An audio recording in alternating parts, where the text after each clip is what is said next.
Curve is one of the most successful projects on-chain. Launching at 2020, they have survived through multiple cycles of bulls and bears.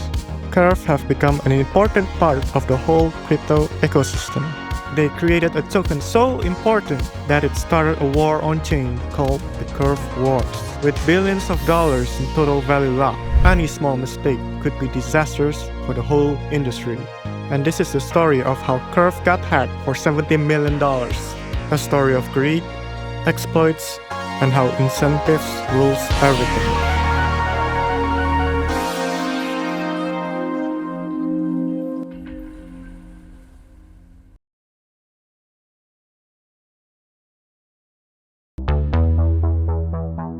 Curve Finance is a DEX protocol founded in January 2020 by Michael Egorov, a Russian physicist and seasoned crypto investor, also nicknamed Mitch in the crypto community. He designed a protocol to optimize the trading of cryptocurrencies, focusing on stablecoins and pegged assets. Deployed on the Ethereum blockchain, Curve acts as a decentralized exchange and automated market maker, providing users with access to various assets pools and staking mechanisms, including stablecoins, wrapped Bitcoin, and various liquid staking tokens. Curve's governance token, CRV, is essential to the operation of Curve's DAO, and the platform stands out due to its unique algorithms and the use of automated market makers, or AMMs, which facilitate quick order matching, minimal transaction fees, low slippage, and attractive returns for liquidity providers. The platform's popularity generated a loyal community, who encourage fellow users to contribute liquidity and in return earn CRV tokens along with a share of Curve's platform fees. Curve quickly rose to the top of the DeFi ladder and established itself as a top exchange within its first year. Everything was looking great. In July 2023, the TVL on Curve Finance was over $3 billion, but everything was about to change.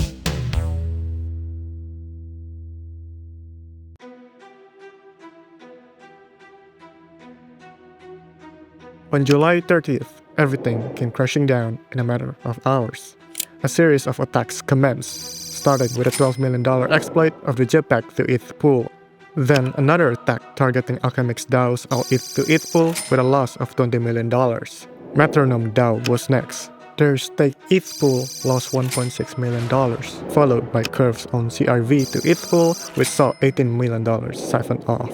These attacks led to staggering total loss in excess of $61 million across different participants in Curve's liquidity pools. The cause of this hack was primarily blamed on vulnerabilities in the Viper programming language, which is used for developing Ethereum smart contracts on the platform. Specifically, the hack exploited weaknesses in those versions of the compiler where the reentrancy guard was not properly implemented.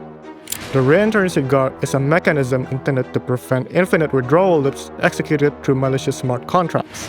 Unfortunately, many attackers pounced on the vulnerability, manipulating smart contracts reliant on Curve to miscalculate balances and extract funds from the liquidity pools.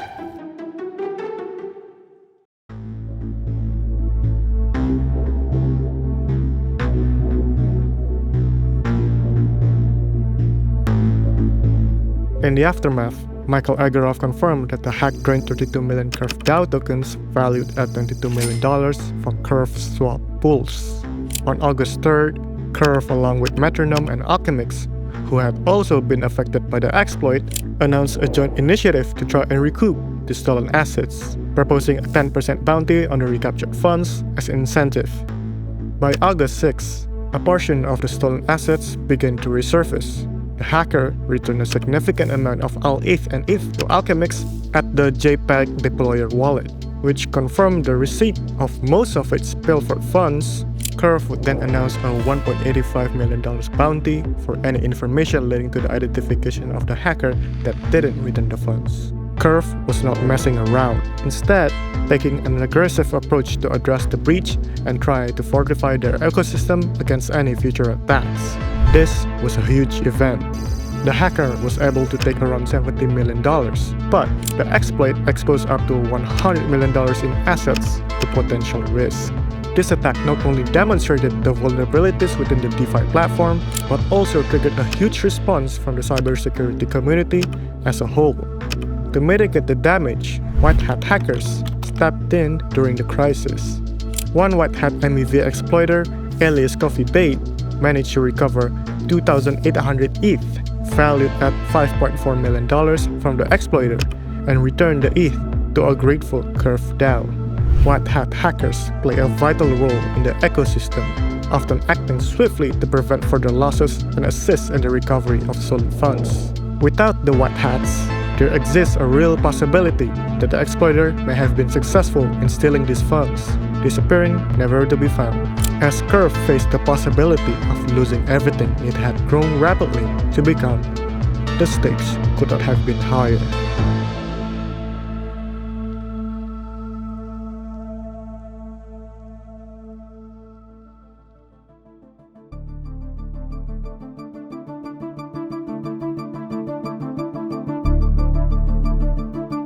The market reaction to the breach was swift and stark. State Curve Finance Governance Token, SCRV, plummeted in price by 13% in less than 24 hours following the breach. This sharp decline reflected a growing concern among investors regarding the resilience of DeFi platforms against threat actors, as well as a waning trust in Curve's ability to secure user assets. That left Mitch in a predicament. To fully understand why, we have to rewind a few months back to spring of 2023, when it was revealed that Mitch had borrowed over $100 million in stablecoins. It's been rumored that this loan was used to buy his luxurious mansions in Australia. Mitch secured the substantial loans by using CRV tokens as collateral. Specifically, over $250 million worth of CRV, which accounts for roughly a third of all CRV tokens in existence. This decision to leverage such a significant portion of CRV holdings introduced a considerable risk, not only to Mitch's personal financial stability, but also the broader DeFi ecosystem. The vast amount of collateral locked up in loans heightened the threat of liquidation, potentially destabilizing market dynamics and affecting CRV holders across all of DeFi. The choice to secure loans in this manner, instead of opting to sell CRV tokens directly on the market, hints that he was trying to avoid the obvious market backlash incurred by directly liquidating large quantities of CRV, an act that would have tanked the token's value. By taking out loans, Mitch could maintain the semblance of market stability while accessing the necessary funds for his personal investments. The problem was, the community did find out about those loans, and when the hack occurred, they were rooting for Mitch's downfall.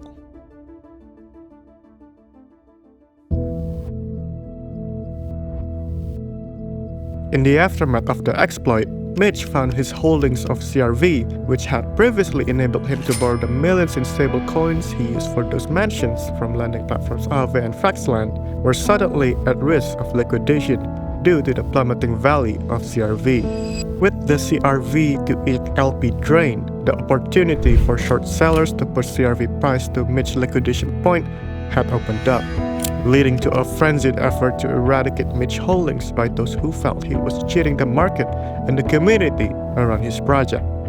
Crypto wallet observers eagerly watched his address, anticipating things to come crashing down around him in spectacular fashion. But Mitch wasn't quite done yet.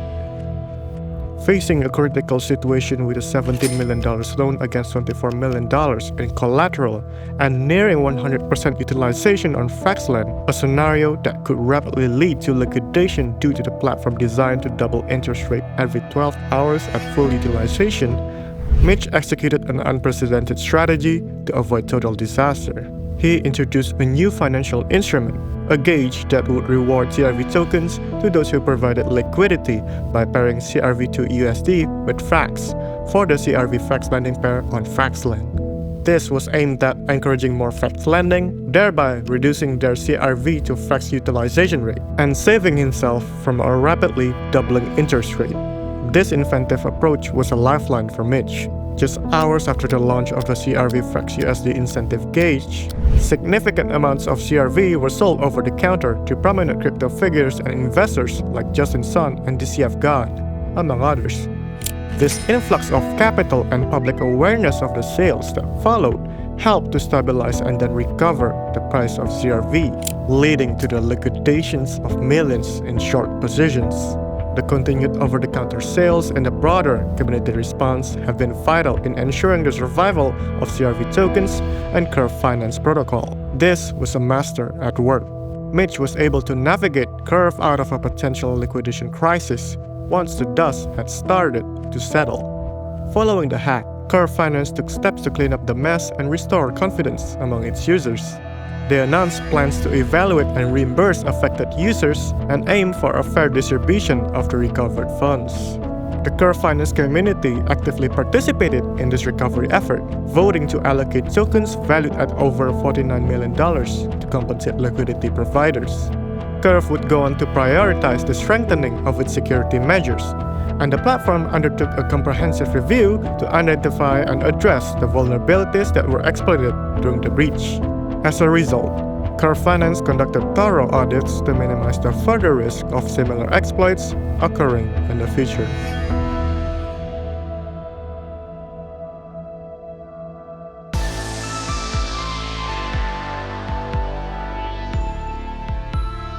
Somehow, despite being exploited for $70 million in one series of severe attacks occurring in the midst of the further crisis brought about by his own risky financial dealings, Mitch was able to hold his nerve and act quickly, salvaging his finances and ensuring the survival of Curve with everything teetering on the brink.